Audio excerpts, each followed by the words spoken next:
Assalamualaikum warahmatullahi wabarakatuh. Kami dari kelompok B, Matkul Jati Diri Unsut, akan mempresentasikan terkait anti korupsi. Next, slide selanjutnya. Untuk anggota kelompok kami, yang pertama ada Kinan dengan NIM 1, Timur NIM 9, Fitria NIM 17, Adinda NIM 23, Naifah NIM 37, Zaidan NIM 75, dan juga Derajat NIM 93. Oke, mungkin selanjutnya untuk materi akan dipaparkan oleh teman saya. Oke, yang pertama ada pengertian dari korupsi sendiri. Korupsi merupakan suatu perbuatan yang busuk, jahat, dan merusak yang menyangkut jabatan instansi atau aparatur pemerintah, penyelewengan kekuasaan dalam jabatan karena pemberian menyangkut faktor ekonomi, politik, dan penempatan keluarga atau golongan ke dalam kedinasan di bawah jabatan. Selanjutnya terdapat faktor dan penyebab korupsi. Terdapat dua faktor yaitu internal dan eksternal, di mana faktor internal ialah penyebab korupsi yang datang dari diri pribadi, contohnya seperti sifat tamak manusia, moral yang kurang kuat menghadapi godaan, serta gaya hidup yang konsumtif. Selain itu, faktor eksternal adalah penyebab korupsi yang dikarenakan penyebab dari luar diri. Contohnya yaitu faktor politik, faktor hukum, faktor ekonomi, serta faktor internasional. Oke, selanjutnya ada dampak masif korupsi. Yang pertama itu dampak ekonomi. Korupsi juga memperburuk utang negara dan mengurangi investasi di Indonesia. Yang kedua ada dampak politik. Itu kebijakan yang dihasilkan lebih berfokus pada kepentingan pribadi atau kelompok, bukan rakyat. Hal ini mengurangi kepercayaan publik terhadap parlemen yang seharusnya mewakili dan menyuarakan aspirasi masyarakat.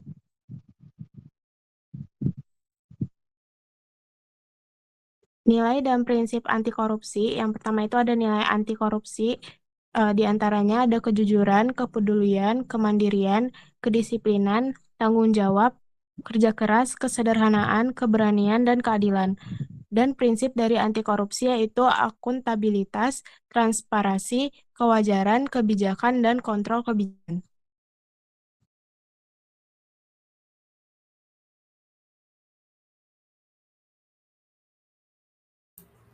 Selanjutnya ada upaya pemberantasan korupsi. Yang pertama ada hukum pidana, yang kedua pembentukan lembaga anti korupsi, yang ketiga pencegahan korupsi di sektor publik, yang keempat pencegahan sosial dan pemberdayaan masyarakat.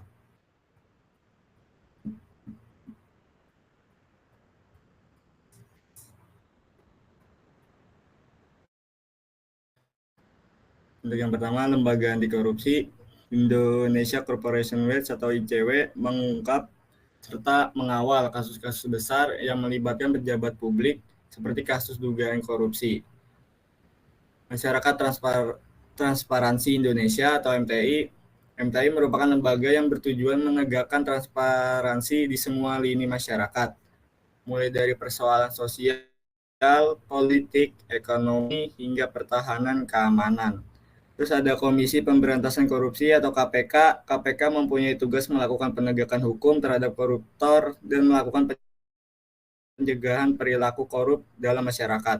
KPK memiliki fungsi sebagai trigger mechanism atau pemicu bagi lembaga penegak hukum lain.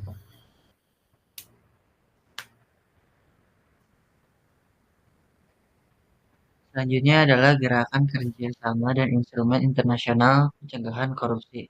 Perserikatan Bangsa-Bangsa (PBB), Perserikatan Bangsa-Bangsa menyelenggarakan kongres setiap 5 tahun mengenai pencegahan kejahatan dan perlakuan terhadap penjahat dalam membahas isu korupsi.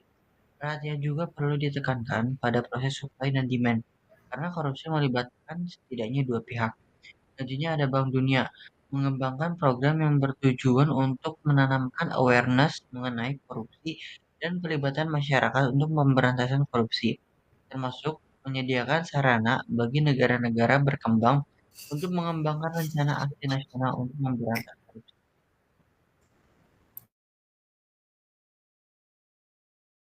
Baik, selanjutnya contoh kasus korupsi.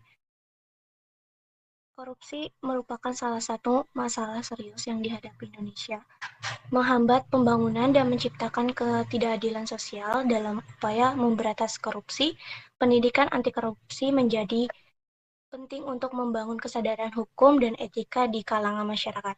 Salah satu kasus yang menarik perhatian adalah kasus dengan korupsi yang melibatkan Thomas Trikasi Lembong, mantan Menteri Perdagangan Indonesia. Sebuah kasus Tom Lembong, mantan Menteri Pendidikan Indonesia, menjadi sorotan dalam konteks pendidikan anti korupsi pada tahun 2015 sampai 2016.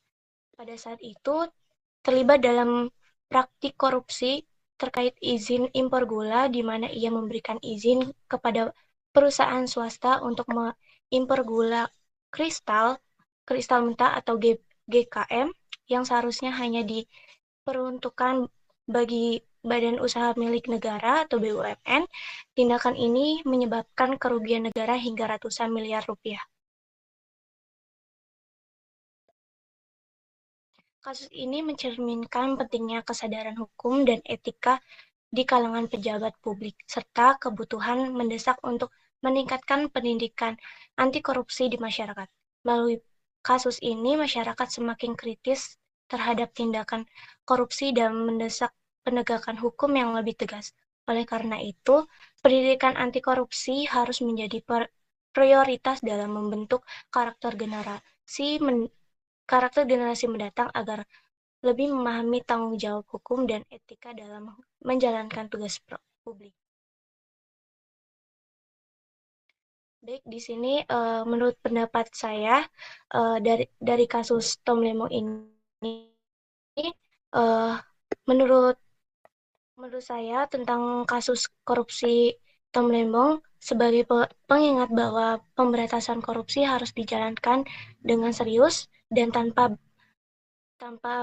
batang pilihan. Kasus-kasus seperti ini seharusnya menjadi momentum untuk reformasi sistematik yang lebih menyeluruh dalam pemerintahan. Melihat bahwa pemberantasan korupsi juga perlu diiringi dengan pendidikan yang menanamkan nilai-nilai anti korupsi agar generasi muda memiliki kesadaran dan integritas yang kuat. Peran media dan pengawasan publik juga dianggap penting dalam proses ini. Mahasiswa mengapresiasikan peran media yang mengungkap informasi dan menjaga transparansi dalam menegakkan kasus-kasus besar.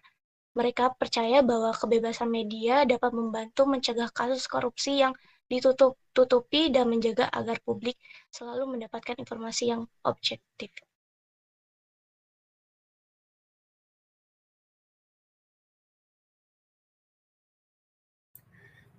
Menurut pendapat saya, kasus korupsi yang melibatkan figur publik terkemuka seperti Tom Lembong berpotensi menimbulkan konsekuensi terhadap kepercayaan masyarakat, kondisi ekonomi, serta stabilitas politik di Indonesia.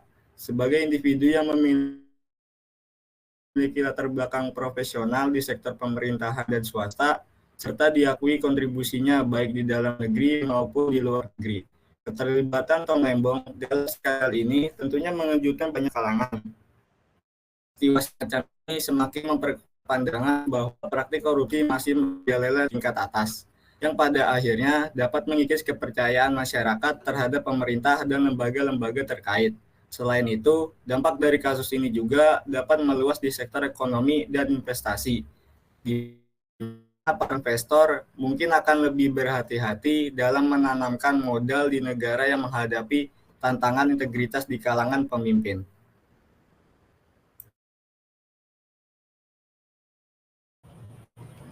Selanjutnya yaitu pendapat dari saya sebagai seorang mahasiswa, yaitu ketika saya mengetahui dan membaca berita-berita yang ada terkait kasus korupsi yang dilakukan oleh Tom Lembong, mantan dari Menteri Perdagangan Indonesia, dalam izin impor gula kristal mentah, mencerminkan penyalahgunaan wewenang yang tentu saja merugikan negara dan masyarakat. Tindakan ini menunjukkan lemahnya transparansi dan akuntabilitas dalam pengambilan keputusan, serta berdampak negatif pada stabilitas harga komoditas penting seperti gula. Kasus ini juga menunjukkan perlunya reformasi birokrasi yang lebih ketat untuk mencegah penyalahgunaan kekuasaan oleh pejabat tinggi. Selain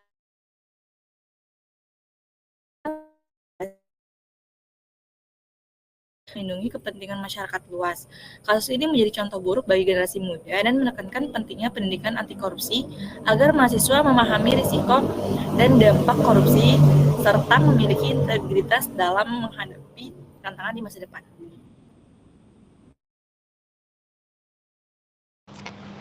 Selanjutnya pendapat saya atau Adina Safira yaitu saat ini banyak sekali kasus korupsi oleh para pejabat di Indonesia yang disebabkan karena penyalahgunaan kekuasaan. Pendidikan anti korupsi perlu diajarkan dan diterapkan di Indonesia dalam kehidupan sehari-hari. Kesadaran tentang hukum dan etika perlu ditanamkan sejak dini karena pada akhirnya kitalah yang akan mengambil alih peran sebagai pemimpin di masa depan. Kasus ini juga mengingatkan kita bahwa hukum harus ditegakkan tanpa pandang bulu baik bagi pejabat tinggi maupun warga biasa.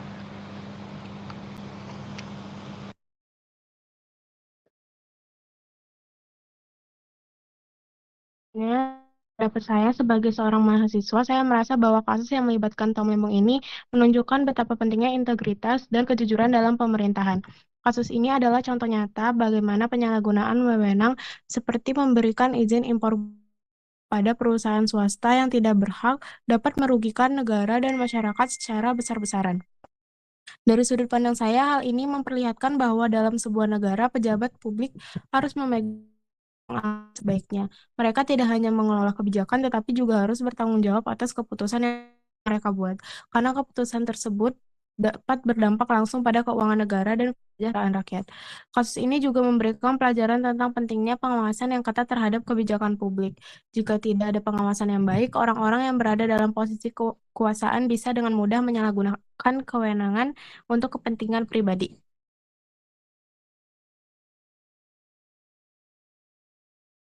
Menurut saya, korupsi adalah pengkhianatan yang merusak kepercayaan dan masa depan bangsa. Setiap tindakan korupsi, sekecil apapun, memperlebar kesenjangan sosial dan melemahkan sistem yang seharusnya bekerja sesuai dengan porosnya. Barang siapa yang mau melawan tindakan korupsi sekecil apapun, berarti sudah menjaga keadilan, martabat, dan masa depan bangsa dan negara.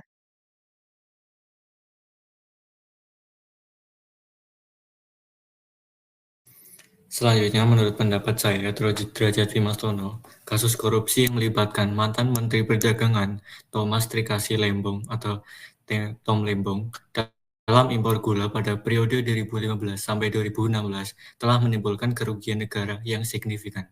Sebagai mahasiswa, saya merasa sangat prihatin terhadap kasus ini karena mencerminkan masalah serius dalam tata kelola pemerintahan dan integritas pejabat publik.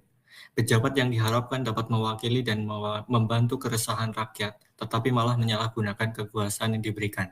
Kasus ini juga menunjukkan betapa pentingnya transparansi dan akuntabilitas dalam pengambilan keputusan di pemerintahan. Korupsi seperti ini tidak hanya merugikan secara finansial, tetapi juga berdampak pada kepercayaan masyarakat terhadap pemerintah. Maka dari itu, sebagai mahasiswa, kita juga memiliki peran penting dalam mengawasi dan mengkritisi kebijakan pemerintah. Selain itu, penting bagi institusi pendidikan untuk mengajarkan nilai-nilai integritas dan anti korupsi kepada generasi muda.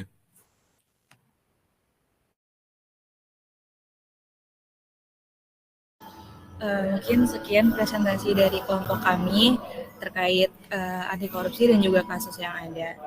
Terima kasih. Wassalamualaikum warahmatullahi wabarakatuh.